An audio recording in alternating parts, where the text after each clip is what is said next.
Hello Aquarius, Sun, Moon, Rising, and Venus signs. Kamusta kayo? Sana po nasa mabuti kayong kalagayan. Welcome back po sa Star Tarot. At kung bago kayo rito, welcome din po kayo. Please subscribe, like, share my videos, and leave me a comment kung naka-resonate kayo. Thank you. So first card ninyo, Six of Pentacles, which is really beautiful kasi this is prosperity energy, no? Meron ditong kasaganaan sa pera, no, na paparating.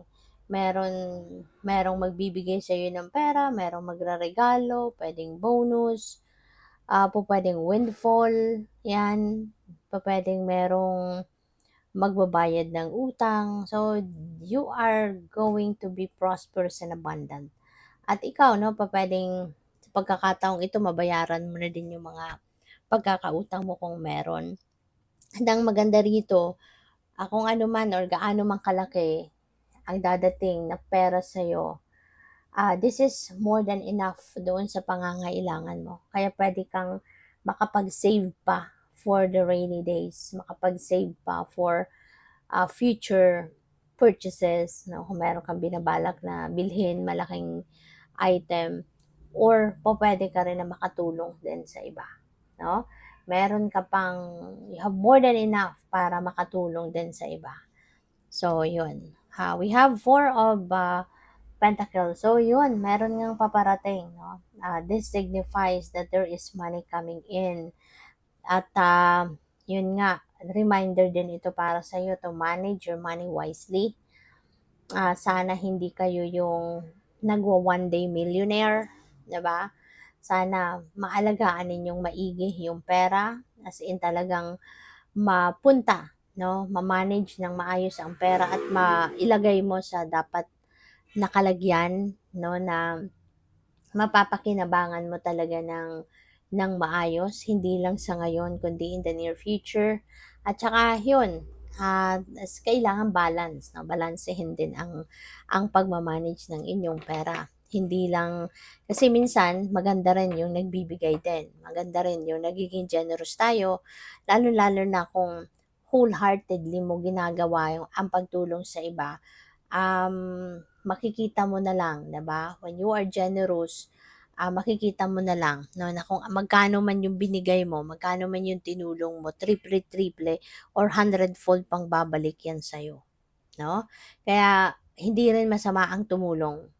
Okay? Maganda rin ang tumutulong at nakakapagpasaya ka ng ibang tao.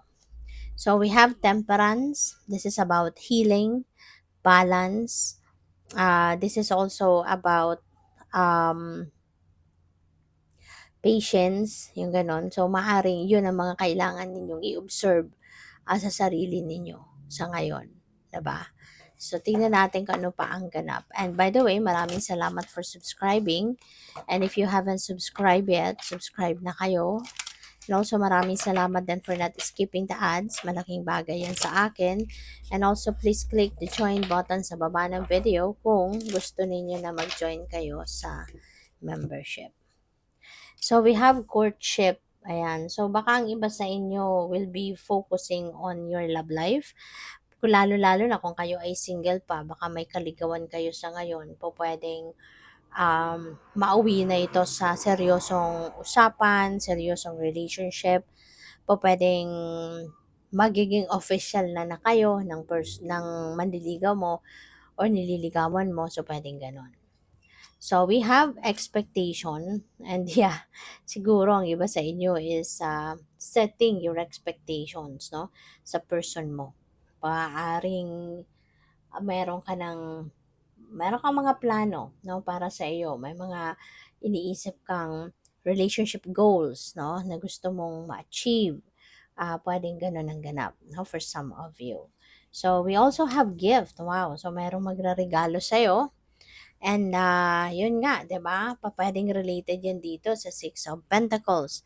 Pupuwedeng merong mag-gi-gift sa iyo ng pera, pupuwedeng merong magpapamana, 'di ba? Kasi pupuwedeng windfall din 'yun eh. No, windfall of money. So pupuwedeng merong magbibigay sa iyo bigla ng pera.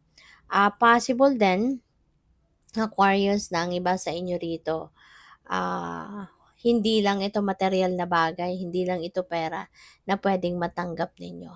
But this could also be opportunity. Puwedeng kasing yung regalong ito is non-tangible pero mahalaga. This is a precious gift para sa'yo, precious offering. Kasi tignan mo napakakinang 'no, nagpapakita na this is precious. So yun, pupuwedeng lucrative offer ito sa trabaho, 'di ba? Puwedeng magandang posisyon sa trabaho 'yan, maganda ang suweldo, pupuwedeng promotion 'yan, puwedeng gano'n 'no. So good luck. So we have wealthy man, ayan, at baka yung gift na yan is coming from this wealthy man. So pupuwede 'no, kunyari material na bagay, yung ireregalo sa'yo ng kung sino man ito, baka jowa mo yan, asawa mo yan, manliligaw mo yan, pupuwedeng gano'n. Kaya pupuwedeng magreregalo ng material na bagay, 'di ba, sa'yo. So pupuwedeng sa kanya manggagaling. Or para doon naman sa iba sa inyo na kunyari opportunity ng trabaho, ng business partnership, mga ganyang pagkakakitaan. So kung gano'n mang offer ang kunyari manggagaling dito sa wealthy man, pupuwedeng ano 'to, pupuwedeng businessman siya, pupuwedeng nasa mataas na posisyon siya sa kumpanya. So, baka siya yung mag-o-offer sa'yo, baka siya yung mag-o-offer sa'yo ng trabaho, magbibigay sa'yo ng opportunity to partner with him sa negosyo, yung mga gano'n ba. Kaya, pupuwedeng this person is going to play a significant role sa buhay mo, na link dito sa gift energy na ito. So, what else? We have house. So, baka magreregalo 'to sa'yo ng bahay 'no. Baka jowa mo siya or baka nanliligaw pa lang sa inyo reregaluhan ka ng bahay, sana all, 'di ba? So, pupuwedeng gano'n din 'yun, Aquarius 'no, 'wag nating i-underestimate ang kakayanan ng wealthy man na 'to kasi pupuwedeng gano'n nga ang mangyari rito. Maaari din 'no, na yung house na 'to, this represents, um, or baka yung bahay na 'to, pupuwedeng mabibili mo nga siya. Kasi 'di ba, you will be prosperous, you will be abundant, so maybe you have that capacity na ngayon para mabili ang bahay na ito. Pupuwedeng ikaw ay, mag-i-invest 'no, dito sa bahay na 'to or condo or kung ano man ang property or apartment puwedeng meron kang bibilhin, 'di ba? So, pupuwedeng gano'n ang ganap dito. But definitely, um, merong meron kang maa-acquire na property 'no, at ito 'yon. So, good luck. Thank you for watching Love and Light. Namaste.